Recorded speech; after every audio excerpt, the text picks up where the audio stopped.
Today, we're diving into the mind of a man who stands right at the pivot point between the ancient world and the Middle Ages, Augustine of Hippo. This is a guy whose personal crises didn't just change his own life, it ended up creating a blueprint for a whole new civilization, and believe it or not, for how we think about our modern selves. If you want to get Augustine, it all starts with this one single idea, the restless heart. And for him, this wasn't just some nice poetic line. No, this was the fundamental diagnosis of what it means to be human. It's the key that unlocks his entire life, his philosophy, and his absolutely massive influence on all of Western thought. So, when we call him an architect of the self, what does that even mean? Well, he did something that was truly radical for his time. He turned the human gaze inward. See, before Augustine, there wasn't really a rich language for deep, personal introspection. He basically gave us the vocabulary and the map for what we now call our inner world. Just try to picture the scene. The Roman Empire, this bedrock of civilization for centuries, is literally fracturing. It's a time of just immense chaos out there in the world, and Augustine's own internal chaos, his personal search for meaning, it perfectly mirrored the crisis of his age.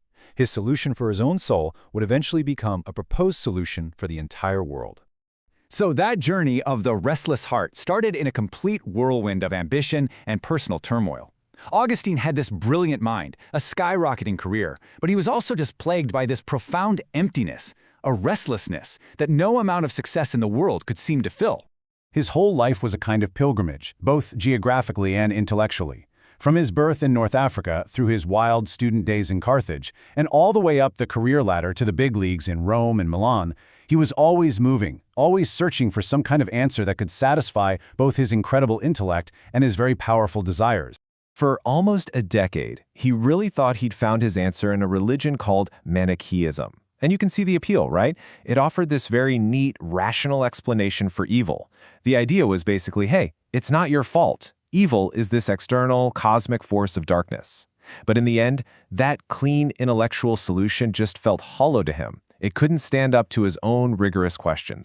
Then he gets to Milan, and the pieces of the puzzle really start to fall into place. He meets Bishop Ambrose, who shows him that Christianity can be intellectually serious.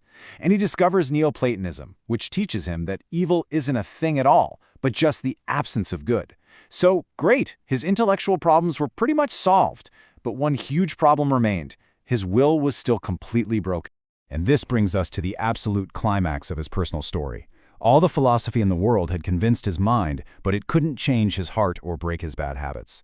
The final breakthrough wasn't going to be an argument, it was going to be an experience, a profound, life-altering one. This is the question that just tormented him.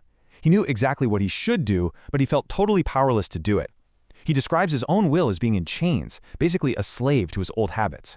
So how do you solve a problem that reason alone just can't seem to fix? Well, the answer came in the most unexpected way imaginable. It's a summer of 386. He's in a garden in Milan, literally weeping in frustration over his own spiritual paralysis. The solution finally comes, but it's not some grand divine vision or a complex philosophical proof. No, it was something far, far simpler. He hears a child's voice from a nearby house just chanting "Tolle lege," which means take up and read. He takes it as a command from God, grabs a copy of the Bible, and just opens it at random. In that single moment, he says, the light of certainty just flooded his heart, and every last shred of doubt vanished. His will, he felt, was finally and completely free. Okay, so after this conversion, Augustine doesn't just, retreat into his private faith. No, he takes the very solution to his inner chaos and scales it up, offering a brand new vision for his entire civilization, which, remember, was also in a state of total collapse.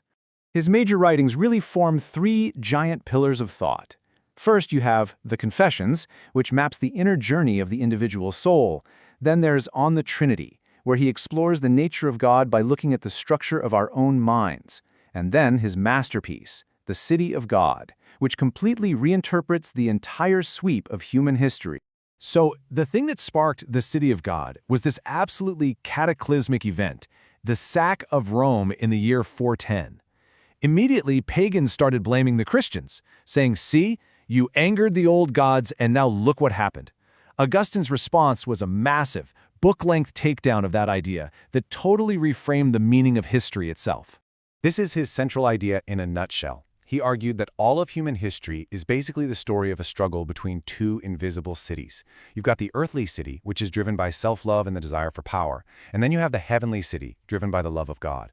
This was a radical move. It completely desacralized politics. No earthly empire, not even mighty Rome, was ultimate or divine. So, what is his final legacy? Well, it's not just one single idea. It's more like an entire continent of thought that the Western world has been exploring and, frankly, arguing over ever since. I mean, it's almost impossible to overstate his influence.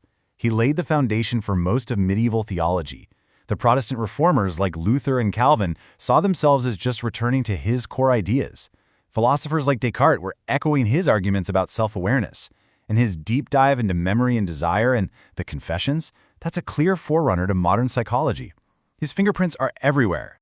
But let's be honest, it's also a really complex and controversial legacy. Some of his arguments were later used to justify centuries of religious persecution. His doctrines on original sin profoundly shaped Western attitudes about the body and sexuality, often in very negative ways. And his ideas on predestination and church authority, they are still fiercely debated today. And in a final, really poignant image, Augustine died in the year 430, while his own city was under siege by Vandal invaders. It's almost the perfect symbol of his life's work, standing firm, reinterpreting reality, and charting a course for a new world, all while the old one was crumbling down around him. So Augustine was really the first to truly map the territory of our inner self, that restlessness, our memory, our fractured will, which leaves us with a pretty big question. More than 1,500 years later, when we think about who we are we still just using the map he drew? Are we, in fact, still living in his world?